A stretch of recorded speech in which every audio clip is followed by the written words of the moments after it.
I have always felt like an outsider. I wasn't doing what everyone else was doing. I was doing a separate thing. And I didn't feel alone. I never felt alone. Cocteau said, when I was born, death started walking toward me slowly. And when I read that, I thought, you know, that's the way I've always felt. You know, I'm going to die. And I wanted to do what was important for me to get done as a human being. If I was able to accomplish it, I was certain I'd feel when I was sitting in front of someone at 83 years old doing a documentary, satisfied that I had done what I wanted to do and it meant something, you know, to someone.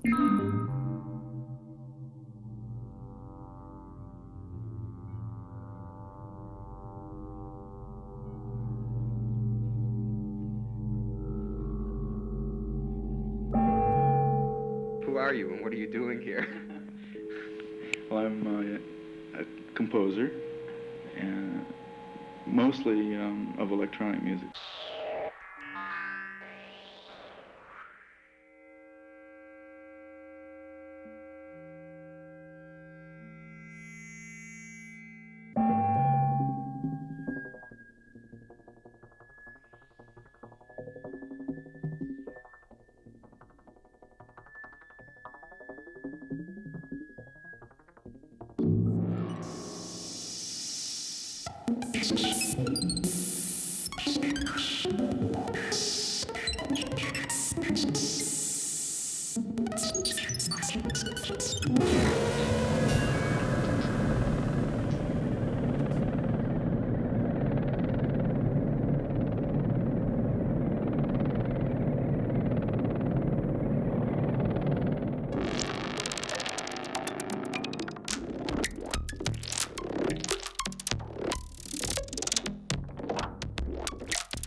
I've been going out for, I don't know, 10 years or so, to this audience that I didn't belong to, but I knew was going to happen.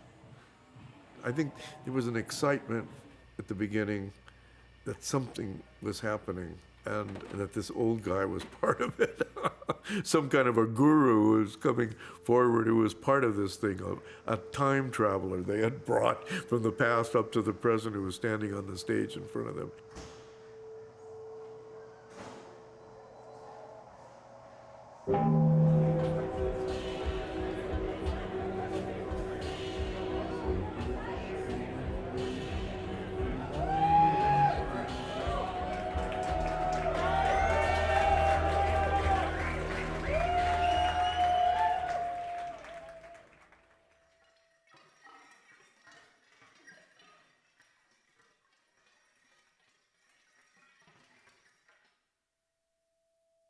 I wasn't comfortable doing it. So I'd go on a concert and a festival and it would be full of stuff that I didn't feel I belonged in, but I did because I was their grandfather, you know, so I went with my grandchildren and played, but it was a different generation.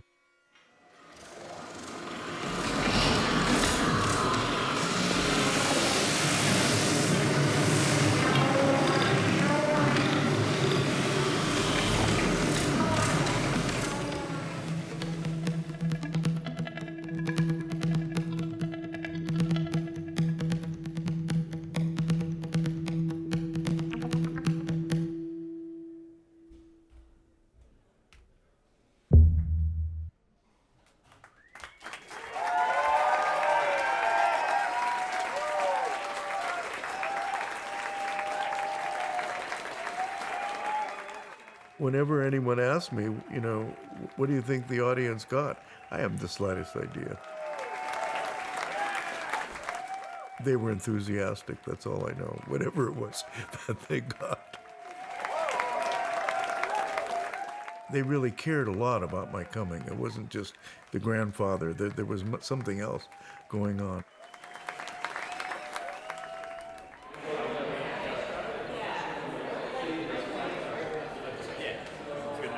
The young generations who have grown up exactly like I predicted, except I didn't know what music they would make.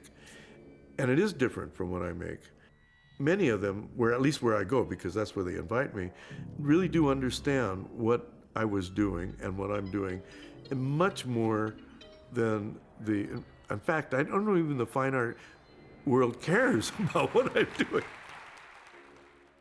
I don't get awards from the fine art world anymore. I got lots of them when I was young. I don't get that anymore. It's sort of, you know, I went this other direction. It's you know people who've done that in other fields. I've entered a different world. I'm in a different culture. I don't really belong in that culture. That's not the way I grew up. My sensibility isn't there. So it's sometimes very difficult, but it's like people say I'm the father of this and that. And in a way I am. It's like a father who has a child he didn't know he had.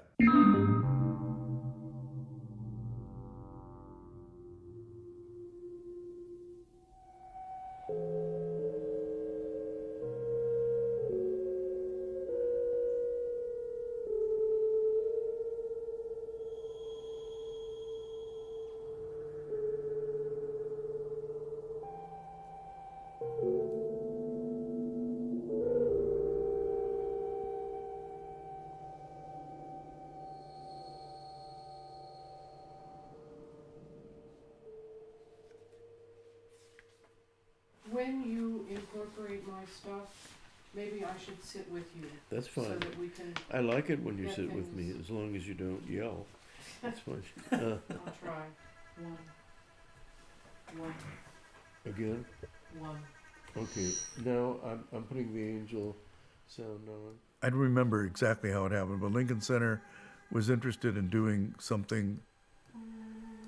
And I said, well, I have this new piece. It had actually been commissioned several times because somebody wanted something and I got different parts of it commissioned. All right, I'm ready to give it a shot.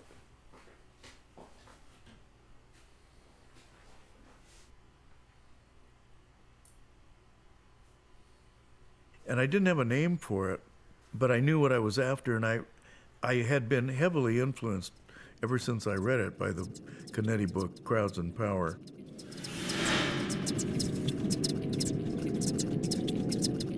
Losing our identity and losing our humanness, that builds the crowds, and the power mixed together makes this thing. I realized that was very important. We had done versions even with Joan, but it wasn't complete.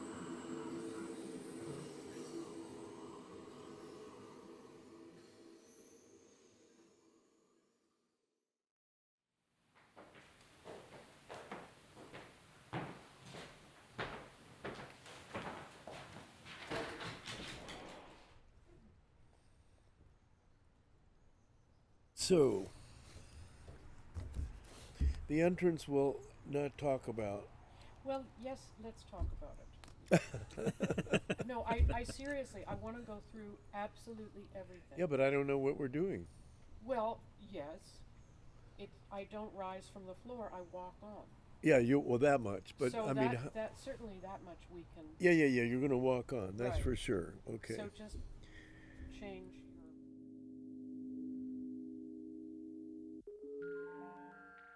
I was working with John Cage in 1976. Cage brought me out to Cal Arts to work on a piece of his called Solo for Voice 45 from the songbooks. I met Mort at that point in time. Actually, I, of course, knew about his work. I'd never met him before, and I remember thinking that he was sort of short. Shorter than I had expected. I'm not easy to work with. The people I've worked with or that I've gotten along with are very few, and but we're very close. I don't know why. It's always been hard. I have some people I've worked very well with. Other people, it just doesn't work. And you're working on that. Mm-hmm. You may want to make 3. But not quite as malignant as. No, not malignant at all. This is actually something not illustrative, but is maybe less organic and more star image. You know, I was always looking for that partnership where someone would sort of gesturally paint, visualize, while I'm gesturally, spontaneously making music. I've performed with so many musicians over the years, and most musicians aren't all that interested in what's happening on the screen. They actually think, oh, it's good for my career that it's a multimedia show and there's some video behind me. And you actually turned your table around and you were facing the screen. It was really what I was after all the time, was this duet. When you vocalize, the variations you're making as you're going to sort of noise-based arias to pitch, make them all pitch, but make your variations like Aida, Mozart. And what would that be? I don't know. That's a coquettish one. I don't know what it. I'm not very good at this, but no,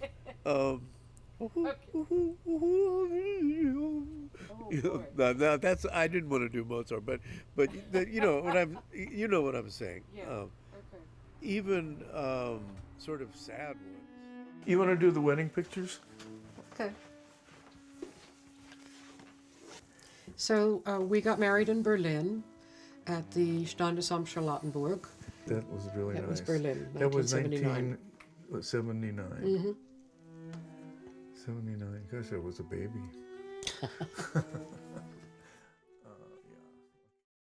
I think that's an interesting thing. This one piece will make 52 layers. Watch on mobile devices or the big screen.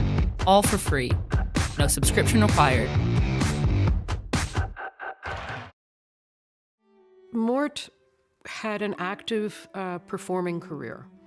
And so when he would go away from Cal Arts, he would invite other composers to come in and sub for him. He contacted me and asked me if I would come and sub for him for 2 weeks, and I said fine, I would do that.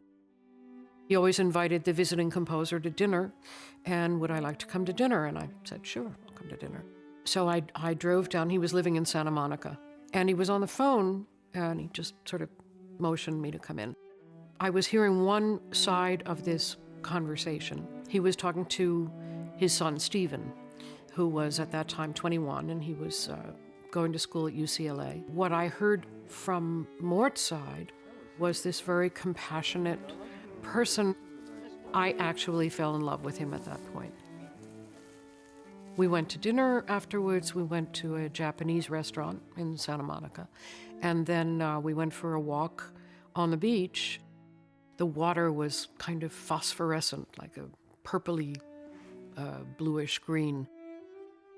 And I told this to a friend of mine afterwards, and I saw all of this as some kind of a sign, and he said, "Oh, that was just algae."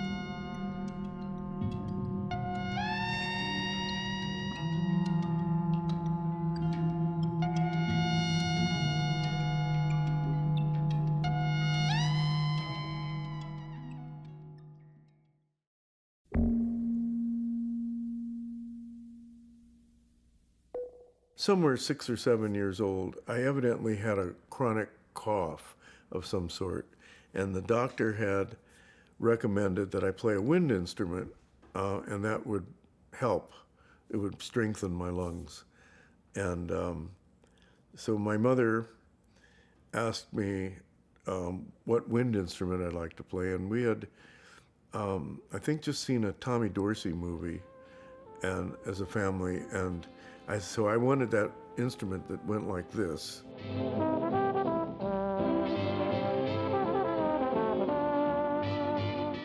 I didn't know the name of it, and my mother didn't know the name of it. So my mother went to the public library and got a book on musical instruments. We didn't bother to go through the book and look at pictures. There were probably pictures in it. But I remember looking through the glossary with her. It had the name of every instrument in the orchestra and described in words what they were. But, you know, now I know they were in terms of their evolution as woodwinds and various kinds of things. So they didn't really say anything about anything that went like that. They may have, but I didn't notice it. What I noticed that the clarinet, I remember really vividly, the word clarion after that. It must have come from the word clarion. I could be wrong, but that's what I remember. And clarion, for some reason, was like, I don't know where I got the idea, but clarion was this, like a call, like something that called out. Like I thought of it as a ta-dam, you know, sort of thing. So I said, that's the instrument. And she said, "You're sure?" And I said, "Yes."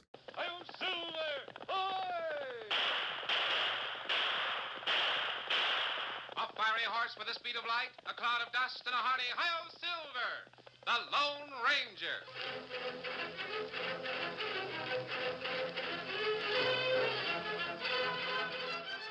Every day I listened to the radio when I got home from school, you know, the serials, and my favorite was the Lone Ranger, and my favorite of that was the William Tell. I didn't know it was a William Tell overture with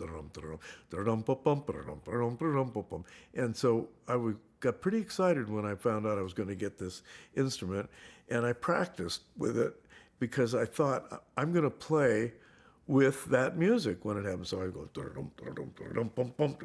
I kept doing something like that, and the instrument comes, and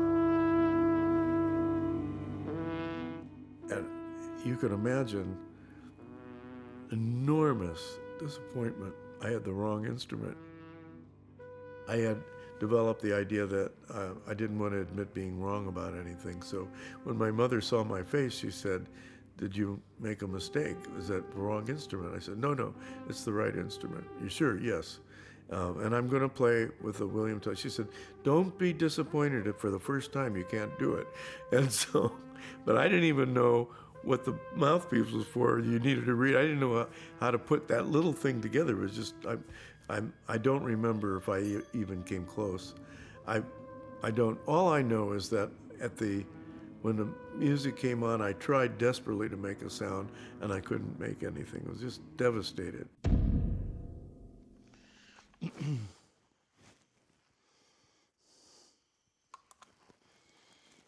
My mother got me a clarinet teacher.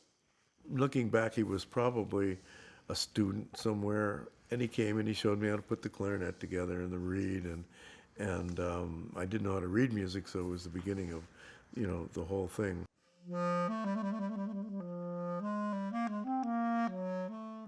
One day, and I don't know when it was, but it was at the end of taking lessons with this guy, because he would play the thing and then I was to play it. And so he played it and he squawked. And my mother came running in and she said, "He never squawked. He never squawked before. This is the first time." And the guy said, "No," he said, "actually, your son needs another teacher." He said, "I squawked. Your son now plays better than I do, and he needs someone better than me to teach." And so we had to go out and look for another clarinet teacher. I got really good very fast on it. It was just very natural, and so it went. I can't play anything. Can I, Sadie? You ate already. Yeah, I gave you dinner. I gave you dinner. I gave you dinner. I'll give you a little bit more, okay? And you have to cool it. You know what that means? Cool it?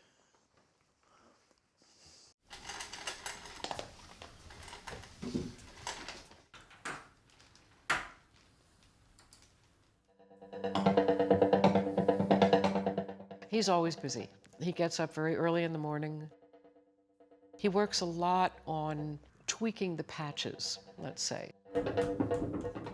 And he spends a lot of time working on concert bookings. He doesn't really have an agent at this point. He's the one who best explains his own work. He knows what he wants to do. He knows how his work fits in the world at this point in time. So it's really necessary that he handles a lot of the details.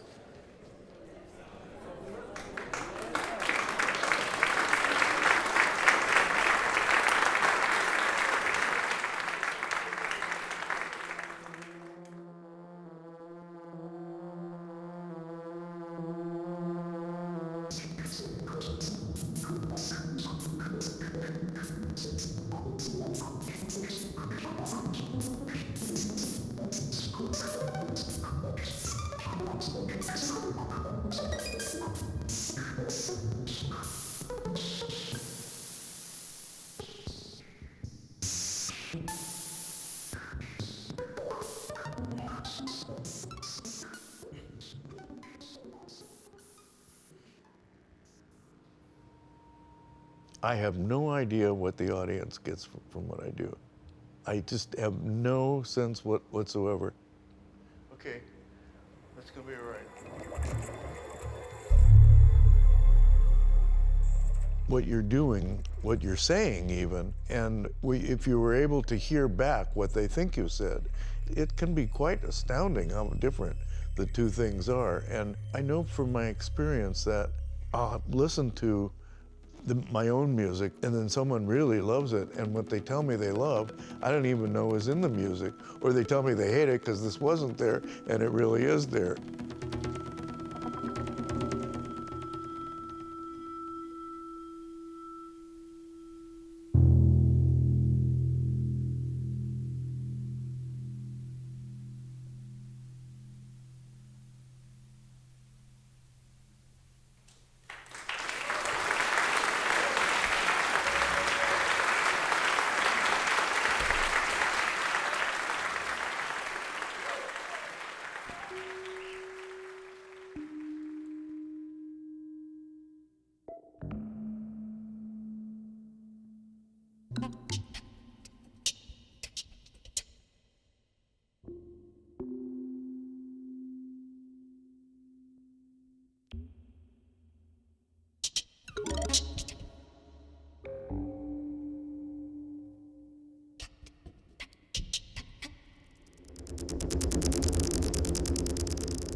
Hi, this is Katie Gately, and today we have the wonderful honor of having Morton Subotnick in the studio live.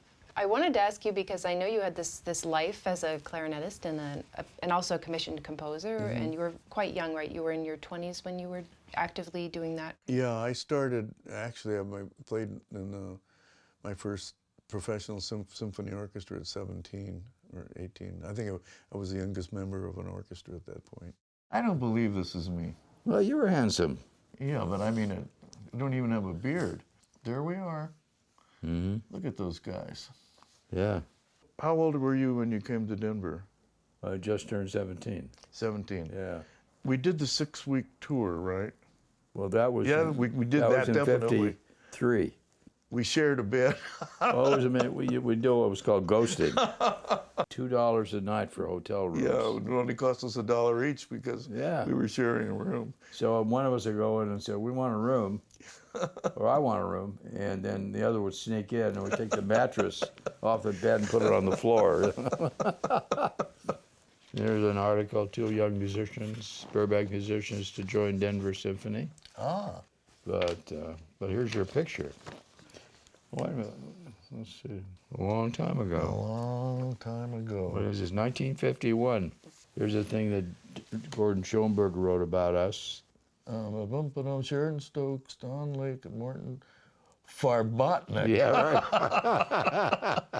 He's the only one who knows how I play the clarinet. No one I know has heard me play. So say it again. He was a hard-working clarinet virtuoso, and he really was. And he was at the house all the time taking clarinet lessons with my dad. I knew how he played. We used to play duets together all the time, and he was just an amazing clarinetist. Yeah, there you go. I don't know what else to say, No, but you said it. That's good.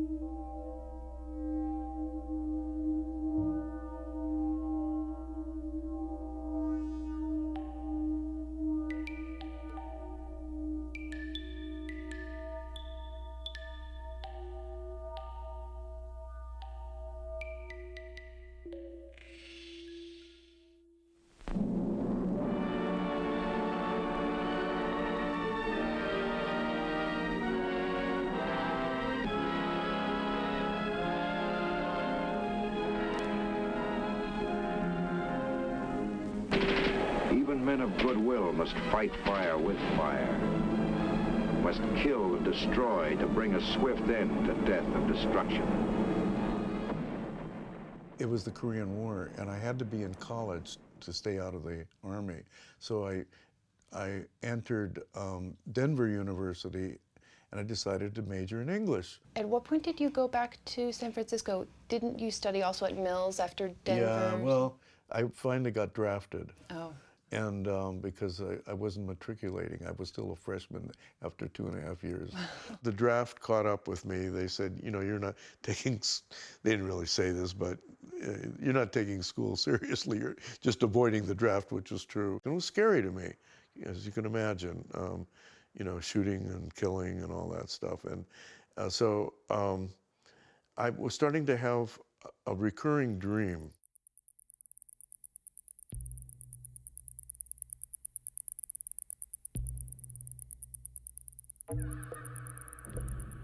I was in a trench.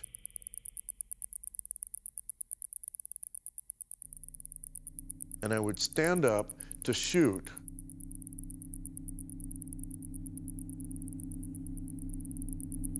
I would see this missile, a bullet, but the size of my head. And it would hit me in the shoulder and knock off my right arm.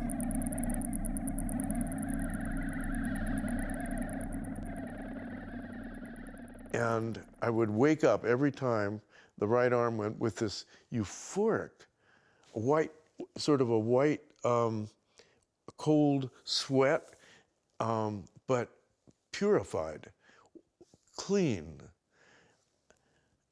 And the dream came every night for I don't know how many nights, but a lot of nights. And every time I'd wake up with this, and what I realized was not a psychological realization, but what I said to myself was, God, you'll never have to play the clarinet again.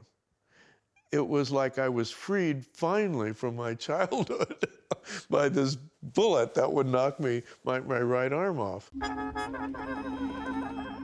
Ended up in the Army and basic training. First day out was learning to shoot a rifle. Every time I'd pull the trigger, I would pass out. You know, we were standing there and they had targets up there, and everybody had lots of bullets, extra bullets in their targets. I didn't have any in my target. I was hitting anything, but not my target. Up until this point, I had never been walking on my own. I'd always been in some kind of a formation. But suddenly I'm just walking down the road, and this man with lots of stars and stripes on him, obviously an officer, comes up to me, and you're supposed to stop and salute. So I stop in front of him. I get to attention, and suddenly I have no right arm. It's gone. There's an empty hole of air where from the socket of my arm to the bottom, there's just nothing there. There's nothing to move. I mean, I don't know how to describe it, but I have no right arm. I could feel it with my left hand, but it wasn't there in my mind. There was no perception of an arm, so I couldn't salute him. He said, "Soldier," he said, "how long have you been here?" I said, "I just got here." He said, Sir, I just got here, sir. When you see an officer, what do? You salute, sir. Right, okay, remember that." And so he says, "Dismissed." And I can't, you're supposed to salute. I couldn't find my arm, so I couldn't salute. And he said, I start to walk, hoping he'll let me go. And the back, he yells, "Soldier." So we go through this thing, and finally, I tell him, I don't tell him why. I just said, I can't. And we went back and forth. He said, "Salute, I can't. Salute, I can't. Salute, I can't." And so finally, he takes me to my commanding officer, who I was going to see anyway, and tells them to start court-martial proceedings. So I explained to them, I said I couldn't salute him because I couldn't feel my arm. And they look at my thing and they said, didn't even respond, as if I hadn't said anything. He said, "You just came from the Denver Symphony." And I said, in the Army. I said, "Yes." He said, "We'll get you off the court-martial if you'll play solo clarinet in our band. We're doing a TV series," which meant that they believed me.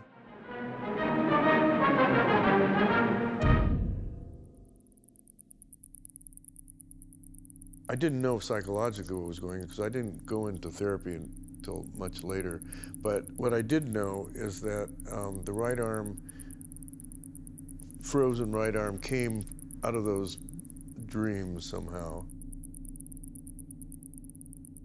And I did know that they were related to something I didn't deeply want to do. I didn't want to play the clarinet anymore. Something I deeply didn't want to do and didn't know that I didn't want to do it. My right arm became my Jiminy Cricket. It would tell my conscience what I could and couldn't do.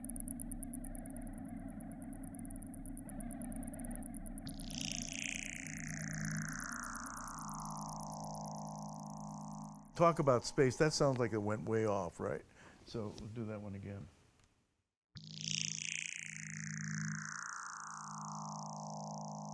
Now I've got all kinds of spatial stuff. So what I'm going to do now is play this, a little bit of this for you, if I can remember how it goes. Let's see, we do this.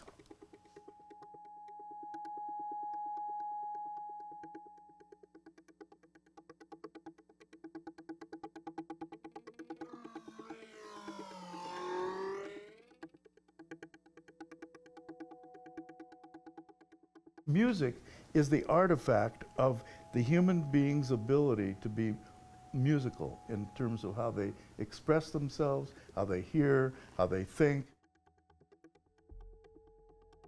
We're getting this with physical training. We know this now, that we want to train the body so that you're learning yoga and you're learning, you know, different things you can do that get the whole body going. And what I want to do is musical training, not music. Music is singing an aria. It's like a sport. Right. It's a, you know, and you can't sing an aria, you can't sing. You know, that's silly. That Everybody can sing. Exactly. Or it would be like saying you can't run because you can't win a race. Right. Well, what's wrong with running? It doesn't matter how fast I run, or walking. So that we need really to train musicality in the schools like physical education.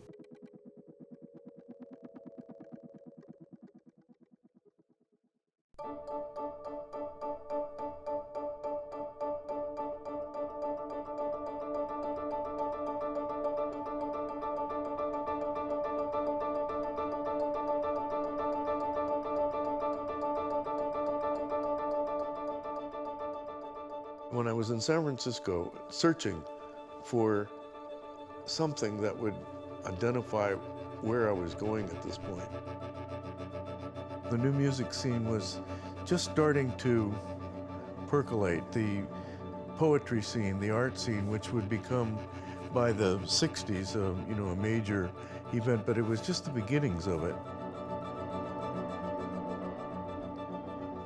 I performed new music in the city, and I was writing music, and I had performances, so I was part of the scene. We had a fairly substantial network of young artists and composers. Ramon Sender, Pauline Oliveros, Tony Martin, Terry Riley, Steve Reich came into the scene a little bit later, but around that time.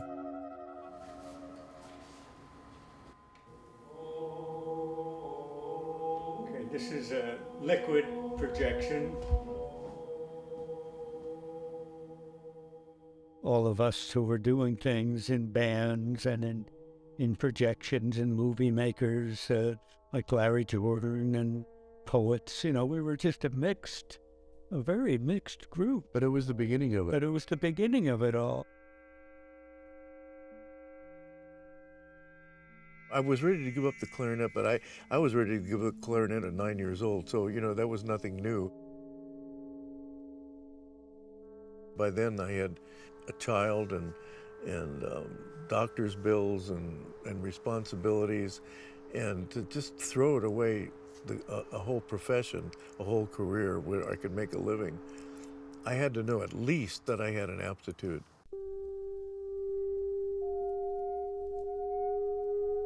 Ramon and Pauline started a series at the San Francisco Conservatory of Music. They were doing just new music, and so in the second season, when I joined, we actually got our hands on Stockhausen's Gesang.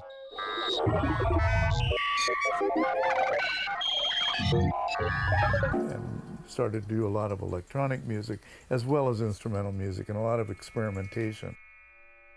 At first, I didn't think of making something. I thought of grouping things together, existing things, to do it.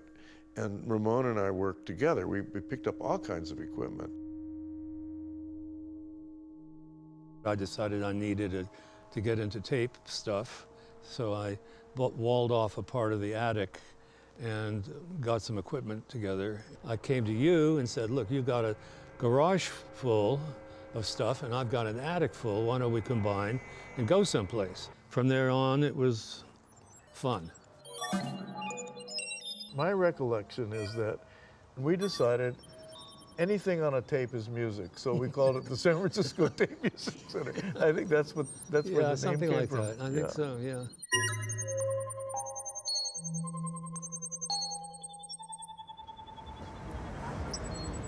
Were we just this little sliver, or did we? Well, no, this whole front, from here all the way to the end of the gray, that's all us.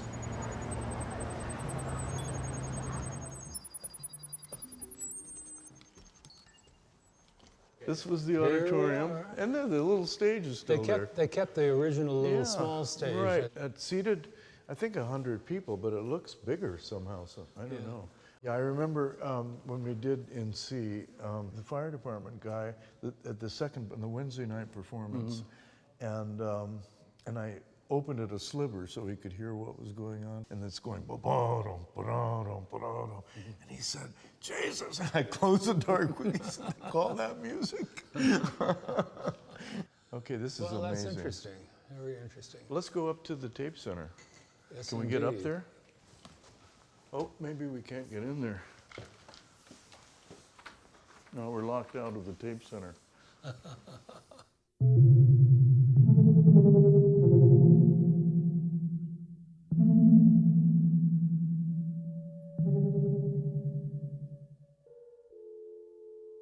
The main thrust that got me going and spoke almost completely to my life's work has been in the area, in the metaphor of the composer as a studio artist.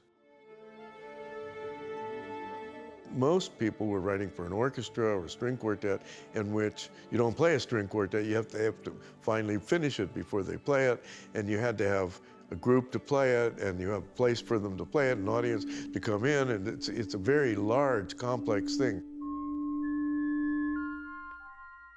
But a painter can just go in the studio and paint. When he's finished, the painting goes onto the wall of the museum or the person who bought it, and I imagined this would be possible. For music, it would be a new dynamic, a new concept, new way to be a creative musician, in which you end up in your studio, you finish it, you hear it, you modify it as it goes. While you're listening to it, just like you would in a painting, you're looking at it and doing it. What you're hearing is what someone else is going to hear, and then you take it out of the tape recorder, put it on a record, and put it on someone's wall, which is their loudspeakers. It's now exactly what you had in your studio, and it's now in someone else. And you never entered an auditorium, you never had an audience, you never had any musicians. My thinking about these things from the aesthetic level were reinforced by the first knowledge of Marshall McLuhan's, the beginnings of what would become understanding media. A couple of us had a copy of a lecture McLuhan had done. All of this thinking is going on at that time. His ideas just were like the house to put everything in. The new is always made up of the old, or rather what people see in the new is always the old thing, the rearview mirror. The future of the future is the present, and this is something that people are terrified of. And to me, this was the perfect metaphor for the keyboard. We're just dragging this stuff into the future. If your vision is to have sound go, oh, and you give it a piano, what are you going to do? You can't do that. The message you want from the instrument may be different from the instrument. And the worst part of it is you don't know what you don't know. So given that instrument, you only know some of its incapable things that you'd rather do better. You don't know all the things you wanted to do. So my idea was to, as best as possible, not to forget history, but not drag the instruments of the history into the future so we can have new messages from new media.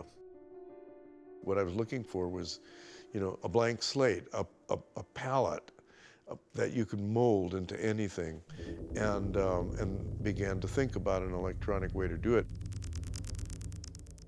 I had this idea of this thing that would be in the studio, and I didn't know anything about electronics, so we couldn't get it going. Put an ad in the paper, and it was just the beginning. 1961, too, was the beginning of the whole drug thing. People would come. We had a couple of people who came they were just wiped out on drugs. Really? It was crazy. And then comes this, I think he was completely sober, that would turn out to be Don Buchla.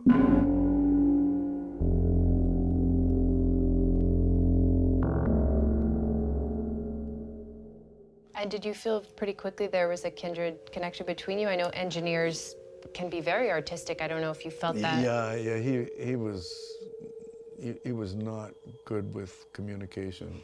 But we had an idea. He described voltage control and integrated circuits and the transistor. I knew about the transistor, I didn't know what it was. Right. So we went, and then Ramon backed off, and it was just Don and I, and we worked for the better part of a year on paper.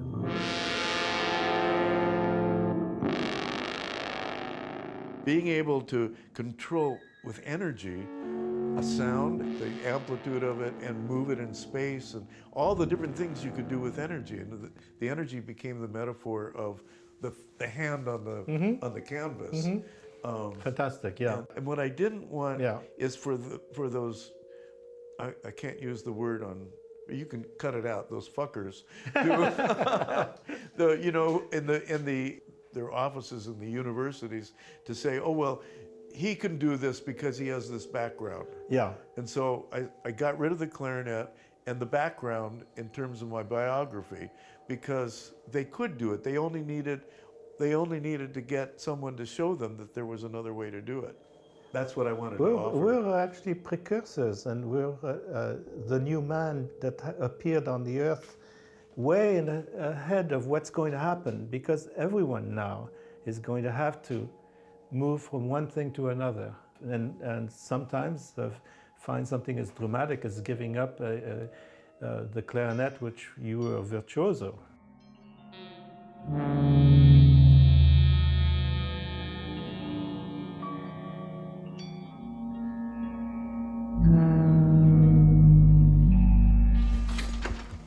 There she is. The old machine is still going, huh? Look at that. Amazing. We never clean this off, you know. We don't want it to look pretty. We just say that everybody's DNA is still on here from all the years, right? And look at these. Yeah. It's a little sad. Yeah, I took the tape off. Yeah. Down. That one. Yeah, the Smithsonian wanted this one, and we just can't let it go. Yeah. You know? Yeah.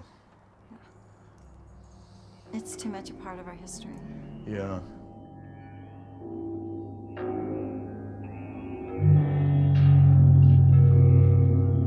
I was so right for myself about what I was after, that when the Buchla first came, the 100 was first there to use, I was off and running. And I could use it like it was something I had grown up with from a baby.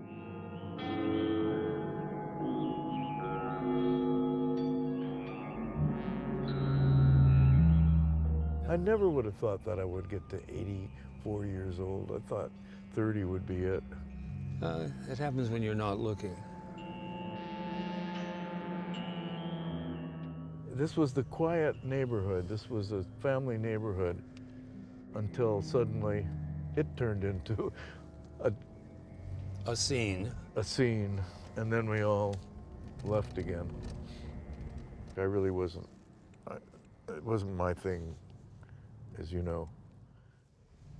I was very upset by the Flower Children when that whole thing hit and they came to the Haight-Ashbury. I mean, I felt a kind of sense of pain for these young kids.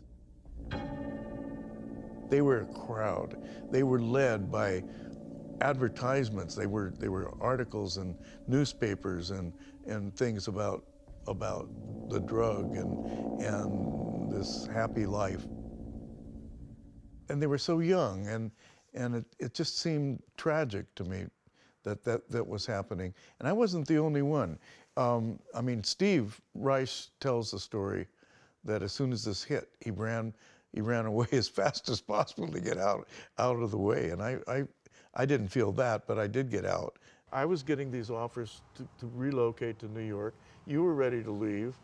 One point we talked, I remember we would divide, you wanted to do this, divide the equipment up between us and go off. Oh, what I really was thinking is we should sell our individual houses and buy a warehouse, and all of us move in together like a commune. Oh, good. But then we realized that none of our female partners would go for it for an instant. Not me either. Well, I think that finishes the tape center. I didn't stop music. I just but it finished the tape center. What I realized is I had this incredible opportunity. These people were forming a tribe, and they didn't have the thousands of years to create a culture. So I could come in and create chants and songs that could be learned around a campfire quick, and then they would take off and go into this group of people. And that's sort of what I did. One of mine is still chanted in the peyote ceremonies in New Mexico. So I figure it was good, all good. You know how we're sort of joined at the hip as brothers, and yet we're absolutely antithetical, because I had an almost identical vision for myself. But my vision was this was ground zero, where there'd be no more continuation of what we had before, but a brand new music that is specially designed for technology to be able to be done with no other way except with technology, that all of the chants and everything from the past belonged to the past, and this was a new future. So you're absolutely the opposite. I got interested in what I called neo-primitivism, because I felt it was better for the planet. You could live close to the Earth and, do that number. I was ready to colonize another planet, so. You're ready for neo-technologism. Yeah.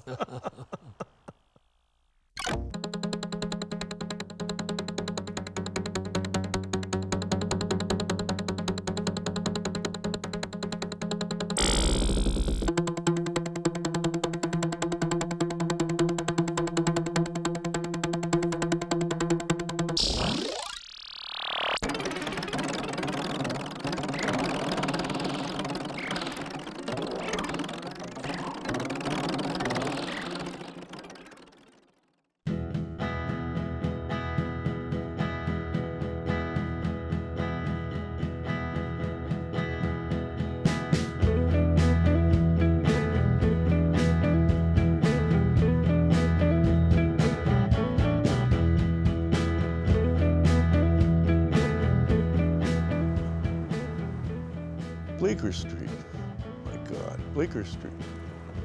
That's a world just suddenly opened. I had no idea where I was.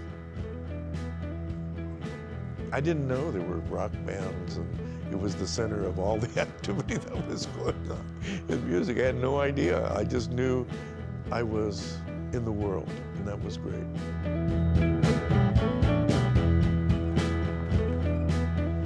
So this is the entrance to the old 144. The door looks pretty much the same, but everything else is different. And there's a camera here, but originally there was a camera at the top of the stairway. And when you opened the door, we couldn't lock the door. So we opened the door, there was a sign on the camera that said you are being looked at, or something like that. But there was actually no camera in it, it was just a housing. So that was our security system in 1965. My studio was right there above the word stationary, and there was a balcony that about this wide, a balcony that obviously they've had to take down because it was unsafe. But that's the balcony I used to walk out onto through the window to get fresh air and smoke a cigarette. And below, right here, was the Bleecker Street Cinema, which was an avant-garde art cinema house. And I played the music very loud. It was going all the time. And one time I stepped out to take a cigarette, and there were 3 or 4 people, like we are, looking up, because they were hearing the music coming out. I got this idea. The people were standing there, and I said, would you like to hear this? And they come up to my studio. And about 3 or 4 of them, and they came up the stairs there, and I sat them down, and I said, and there was one guy who wouldn't sit. He just stood behind them. And he kept raising his hand, and I said, I don't want anyone to say anything or ask anything. I'm going to play it for you, and then I'm going to ask you to leave. And so they did, and they all left except this one guy. And he's there, and he was just exhausted, raising his hand again. I said, what's the deal with you? He said, I didn't come to listen to your music. I'm running the cinema downstairs, and we've had to stop the show because your music's too loud. That was there, and he was from here. Okay. There was a lot of traffic through that studio. Yeah, I was working with a Buchla for the first time that I could spend hours and hours and hours just working. I was looking for an Ampex 600, the traveling case one, with a beautiful little machine. They stopped making them, so I put an ad in the paper for it. I'm playing my music, and the phone rings, and this guy, and I hear silence at the other end, and I say, hello? He says, I want that music. Hang up the telephone. New York. So I go back to work, and then phone rings again, and the guy says, don't hang up, I'm from Young and Rubicam. Rubicam, yeah. I said, what the fuck is Young and Rubicam? And he said, oh, this is the biggest ad agency, and I'm the head of the music, and I want that music.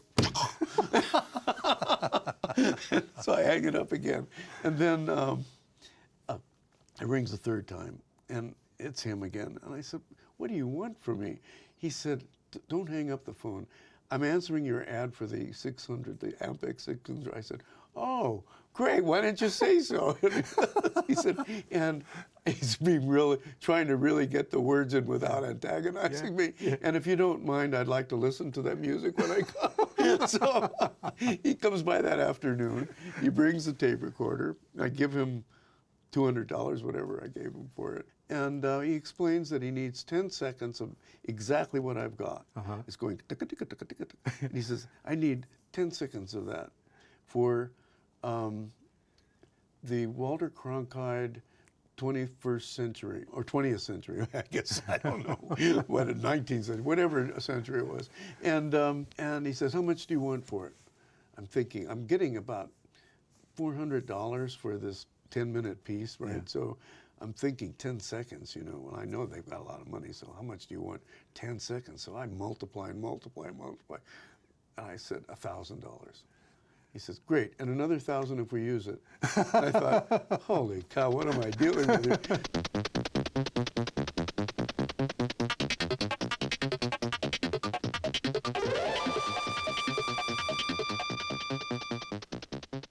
I was suddenly making commercials with no intention on my part, but ended up being asked to do these things that were very easy, and I was making money, which was very nice, and they were painless.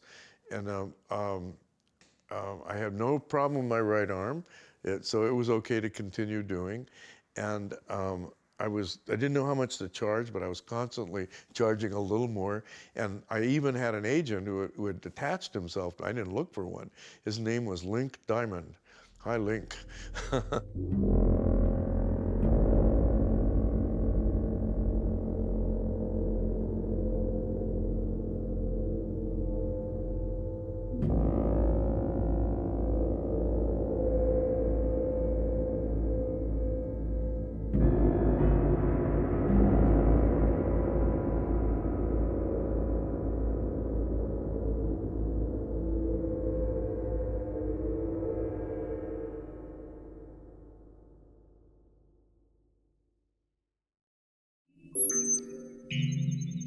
I was in my studio, 1966. I was there and I was working with the Buchla. Really, I had used it in San Francisco, but I hadn't done anything with it. And I was really working for the first time in New York with it, developing and giving lectures on my ideas about this becoming the record, becoming the medium of the future for electronic music. And people from rock bands used to come in late at night, and this one guy came in. He came in and gave me my lecture, and I thought he was making fun of me, so I said, no, just leave me alone, just go. What occurred to me was that at that moment, the only way you could record something significant that was electronic was to record it. You could not play it live, which led me to your door one evening. That's amazing. I didn't know that. It was in the evening. It was in the middle of the night. Yeah. Why did you come in the middle of the night?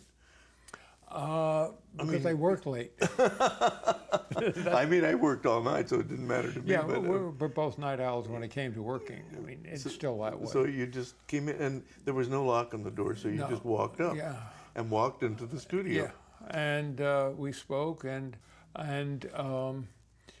you kindly led me to the door. I mean, I offered you $500 for it to do this. It wasn't the $500 where I led you to the door. It was because of your vision, which was my vision, and I was going around giving lectures on this, and I thought you were making fun of me. Now I 50 years to understand why I got tossed out.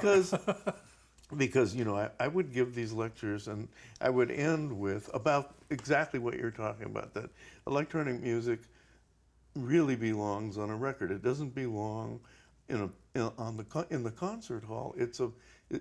The composer now, for the first time, can be a studio artist, like a painter, and you work, and when you get done, instead of going on the wall, it goes on a record player. It's inevitable. You came in and gave me the same story.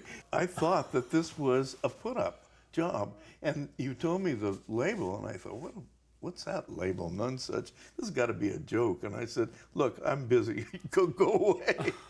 You were offered me $500. I didn't even think about it. And then I get my kids off to school in the morning. I had a particular record that I played, and I look at the label. It says None Such Records. So when you came back the next night, I was about to tell you, I'll do it for nothing, and you offered me $1,000.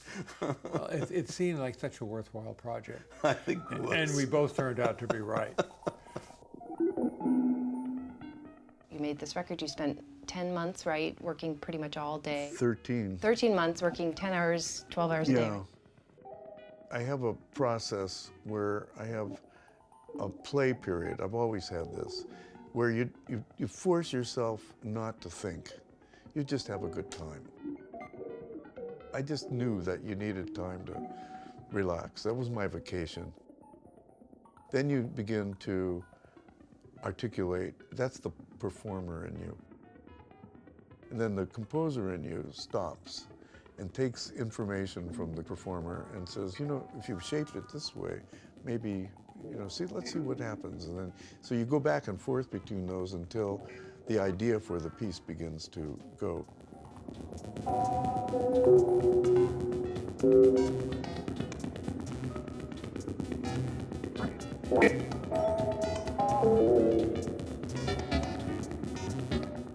I had absolutely no idea that it was going to take you over a year to do this thing. When I first heard it, this one word came to my mind. This is a daring record. Daring. Daring. And I was happily surprised when I saw so many people encouraging us by getting the record and listening to it, and they turned on their friends, and their friends would go out and get the record, so that was wonderful. I was maybe even more surprised than you that it was a hit.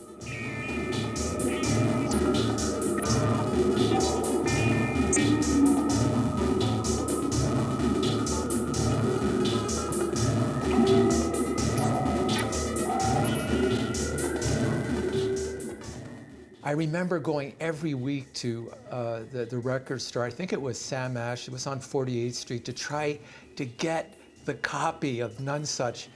It came out on None Such. I was trying to buy the copy. It was never in stock. And then finally, after a month, I got my copy of The Silver Apples of the Moon. And my poor parents had to listen to that record over and over again because I played it the way only a teenager could, just loving every single little bit. Can I sing the opening lines of The Silver Apples of the Moon? It's just a little bit like that. And I wore the record out.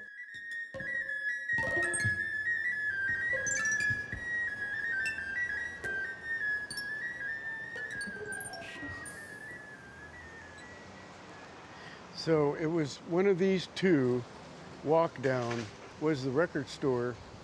And when Silver Apples came out, when I found out it was selling records like mad, I wanted to experience buying my own record. So I came down. I felt like a giant. You know, my posture must have been huge. And I was standing in front of him and I said, I'd like to buy Morton Subotnick Silver Apples of the Moon. He said, well, we're all out of it. I don't know why. People are just buying it. Every time we get one in, it goes out. He said, but I don't know why. It's just a piece of shit, he said. And, but I can find something that's better than that. And I said, no, that's okay, thanks. And I walked out a midget up the stairs onto the street. But that was the beginning of it.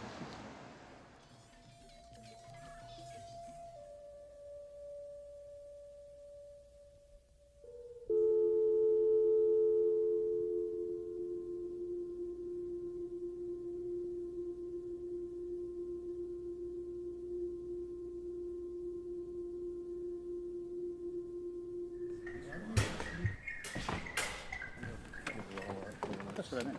Yeah.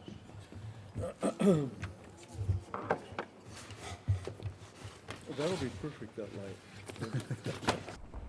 Gerade wieder. Das ist Eric Empire. Everything working? Good morning. Check the quad. Hello. Hey, hello.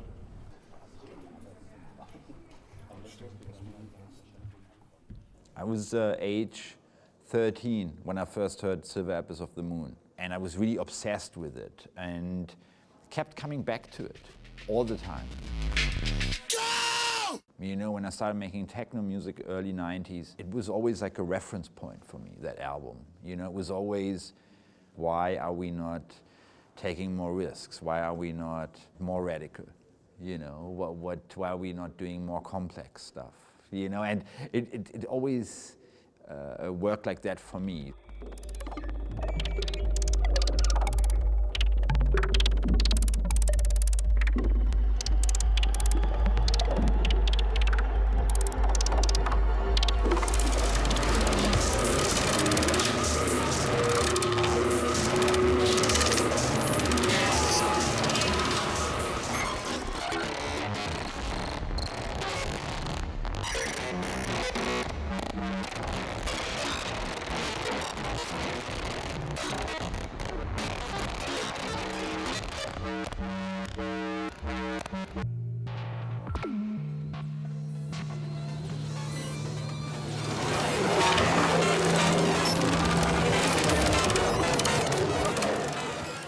When I talk to other musicians, this is always the kind of like the red line that connects everybody, I think, about Morton Subotnick's music, that it's so different, and you go, okay, there is always this way, you know, there's a way out of the hole. So there is another future, maybe possible, but you have to do it, you know, you have to, you know, push music even further.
Right from the beginning, my great dream of taking the thing from your tape recorder and sending it off as a record was fine, except you can't make a living doing that. I mean, you could have if you were the Beatles, but you know, I was a best-selling fine art record person, but I was making $3,000-4,000 a year in royalties. I can't live off of that, and so I needed to go out, and I had a lot of invitations, especially after Silver Apples, to perform in public. Tony and I were invited to do a concert at Colgate. It was a part of a festival. We're getting paid maybe $400 or something for the 2 nights, and it only cost about $600 altogether. So I was only losing $200 on it, right? So first night, at the concert's over, and there's applause, but there's also booze, and we're moving stuff, and this guy comes up on the stage, and he was going to kill me. He's yelling, "I'm going to kill him! I'm going to kill him!" And they're holding him. 3 or 4 people are hanging onto this guy. He's going to kill me. And he said, I'm looking at him astonished, and he said, "You're the devil. And he went on and on. You're destroying music. It's ugly. It's and sinful." And God knows what he said. And so they finally get him out. It's total bewilderment. We get back to the motel. I'm not really thinking about this very much, but they left me a note on the door, and it says, "Mr. Subotnick, please call Link Diamond immediately." Link said, "Oh, Morty, I'm so glad you called." He said, "I got a Dream Whip commercial for you." I didn't even know what Dream Whip was, but I know the words Dream Whip, and it had to be Dream Whip, like a cloud. So I said, $4,000 to do it, and another $4,000 if they use it. "Great," he said, "no problem." I said, "Okay, I'll be back the day after tomorrow, because I have a concert tomorrow night." "Oh, man," he said, "I need it tomorrow." I said, "Well, no way, Link, I can do it tomorrow. I'm here, I have a concert tomorrow night." "Oh, man, there's no way you can get out of it." I said, No, I've got a concert. I got a concert that's only going to cost me $75 because it's $75 a night, and someone's going to kill me. And I'm going to give up $8,000. It'll take me 2 hours. It was a lot to think about. So I get off the phone with him, and I didn't sleep much that night. I'm thinking, what am I doing? What is it all about? I really can't quite, it's so out of balance. I can't even begin to deal with this. So to cut it short, to get to the heart of it, we played the concert. Nobody was going to kill me. It went fine. The next day we pack up, we're leaving, and we get onto the road. We get maybe, 2 or 3 minutes out of Colgate, and all the forward gears stop. And the only thing we can do is go backwards. So we back in the road. I'm going like this out the window. Tony's driving, and we back up the road. Cars are coming, vroom, vroom. And I'm saying, "Tony, a little to the left. No, a little to the left. Stop. Now, a little to the left." And we finally made it back to Colgate and up backwards in a garage. And the garage mechanic, gets out from under the car. He's working on it, and he looks at us. Tony gets out, and I get out, and I turn absolutely ice cold, pure cold, something like what I felt when I woke up from the dreams, that the cold, pure feeling, the relief, the sense of utter oneness with the world. And I started laughing. I was just laughing. I don't know what the hell I was laughing about, just laughing.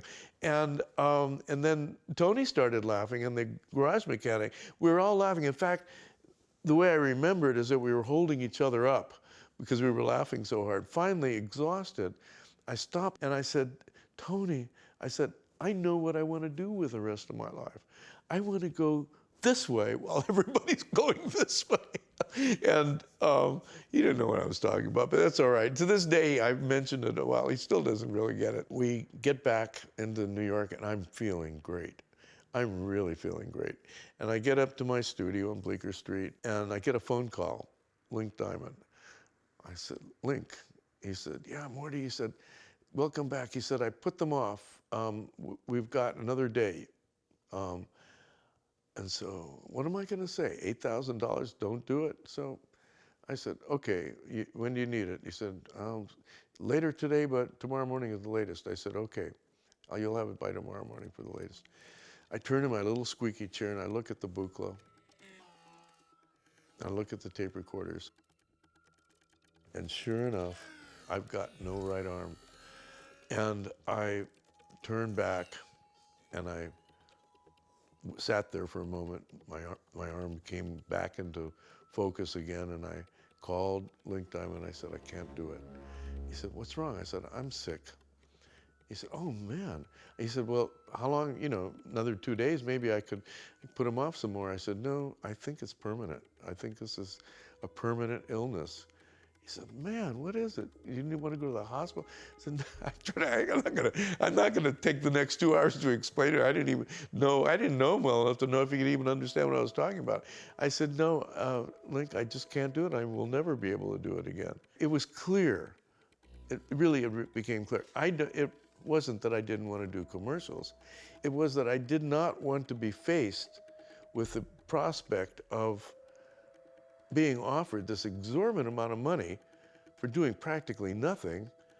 And what I really wanted to do was pennies. Even Silver Apples of the Moon, I didn't make as much as I made from 2 hours of work for that. And I was surviving. I didn't want to be tempted. I didn't know I would have the strength to spend my life with that dilemma. I wanted to go this way while everybody's going this way. It was okay. It was something joyful about it, and I wanted that joy. So the right arm was it was my lifesaver, all the way down, from the Army all the way through. And it relates to all kinds of things, and coming in grips with them has only strengthened me in my resolve to do the things that I need to do.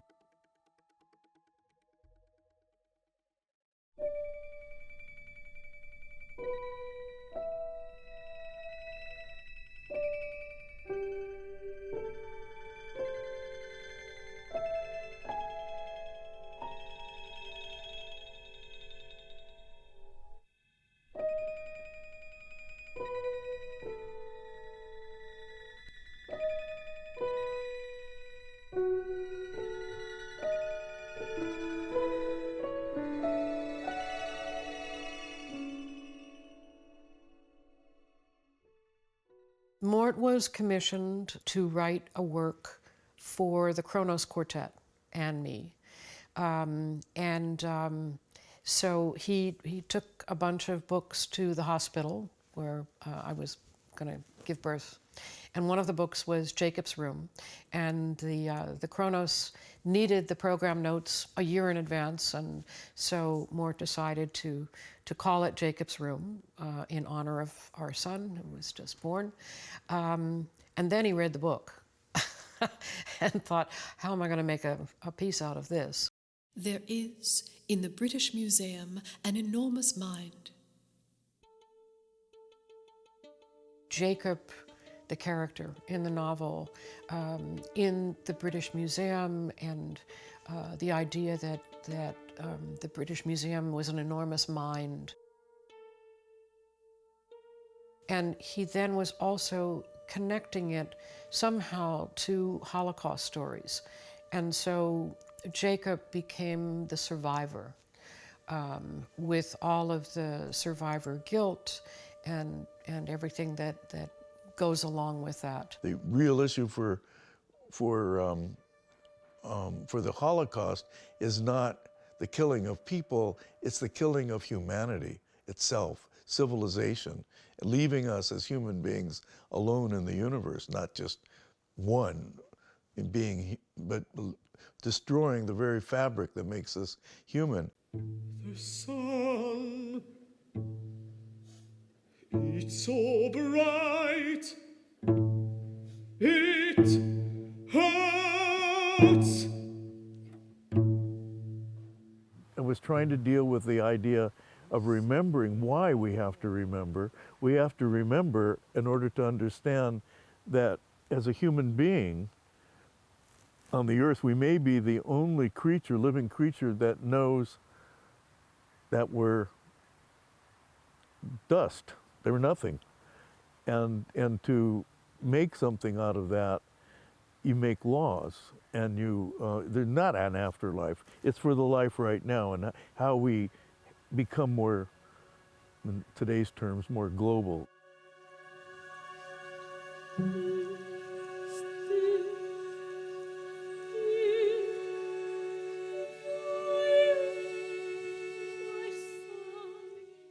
Jacob's Room. I thought that was the end. But what I didn't have is what I was making a living doing, going out and performing, and I didn't have a sort of theory behind it. I didn't have, it didn't have a trajectory.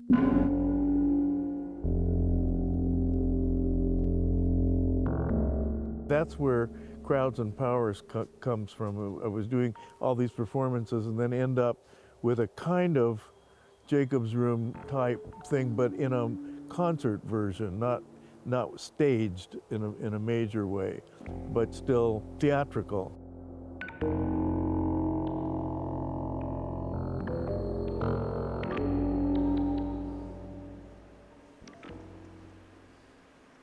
So you want to test it? Yep, you ready? Are you Yep. ready for? Yes, I am. Okay. We're rolling. Okay. Ah, hello. I'm Okay. there. And now a song.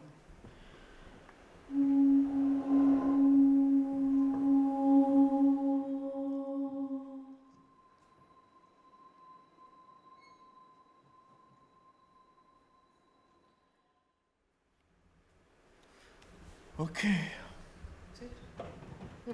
That's it.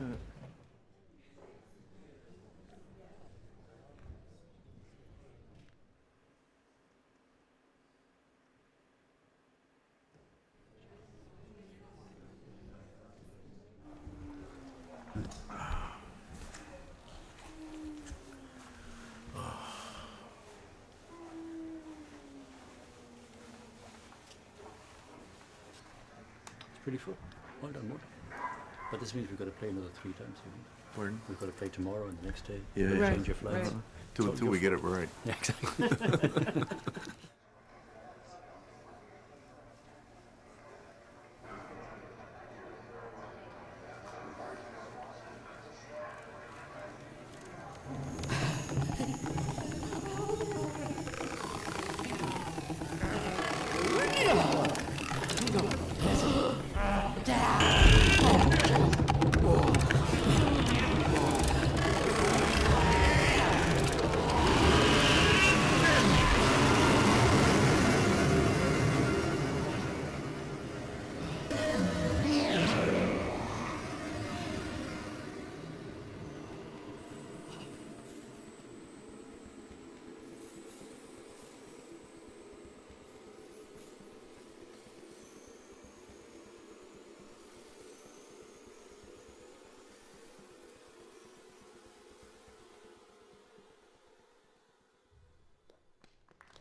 I mean, after 22 performances last season, I really feel like I really like to just write and sit. I'd like to spend, I don't know, any number of years just writing thoughts, you know, about music and things, and that's basically it. I can't imagine writing any more music. I'm retiring. Yeah, the film. I always forget that that's what this is. You know, I hate to say this. I hope you guys take a very long time to finish it, because I don't mind the film being done. I'm really happy that it's being done, but I don't know if I want to see it. I don't want to know if I want to see myself on a screen. It's spooky. I don't think this isn't what it's about. It's not about me. I mean, I wouldn't be doing it if I thought it was really about me. It's about an idea and a spark.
When I go to sleep at night, I still do from time to time, wondering if there will be an awakening.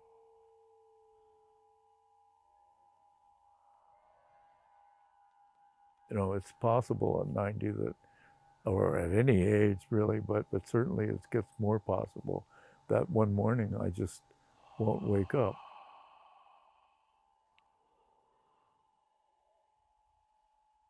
I've often thought, what would it be like to wake up dead? It's a silly thought.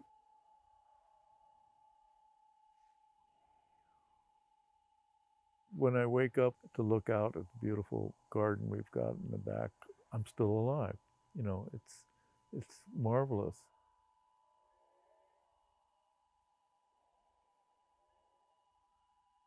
And I'm not in pain. I'm not bedridden, or, you know, I can remember when I went to bed last night.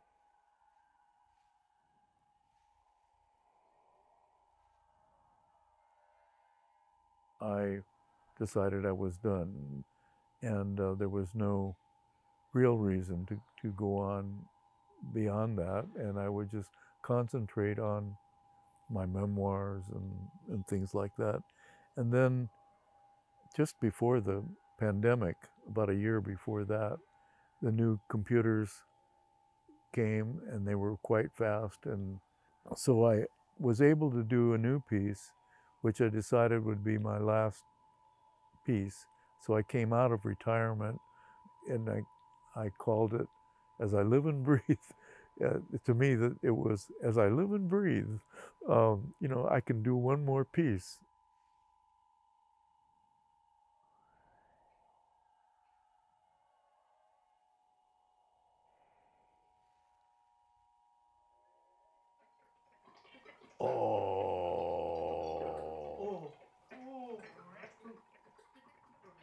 I had originally thought of the idea of being the composer, the performer, and the audience at the same time, but it's actually closer to creating, especially when we come into moving it into a live performance.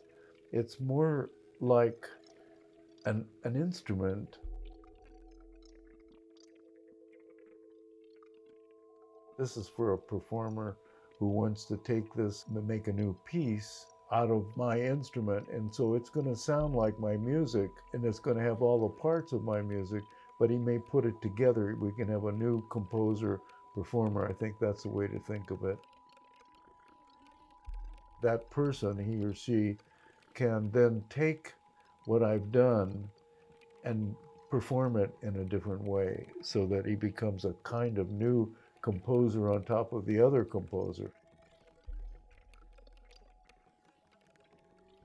I'm just trying to describe it, but I really think I may have created something, a new concept, because there's no name for what I'm doing.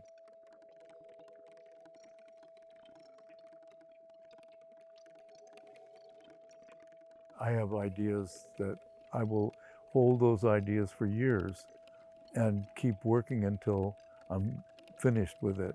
And I thought I was finished, but I knew I wasn't finished, but I didn't think I'd live long enough.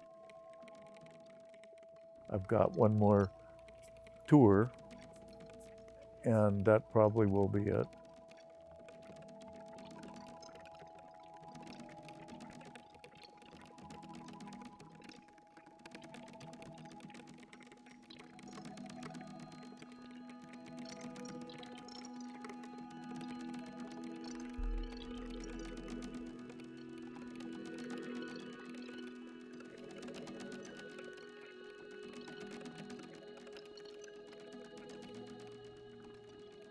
In 1963, I was performing at Venice Biennale. I can remember because I was going to be 30 years old, and I thought I was going to die when I was 30 years old, and I was reading Death in Venice.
What is it to be human? What is our role? To me, it was you do what you are capable of doing the best you can do it, and you share it with others. That was the goal. And when I found out I was capable of doing something with this moment in time when technology was coming, I had to do it because I wanted to impress on the people who didn't have all the training I had that they could do something.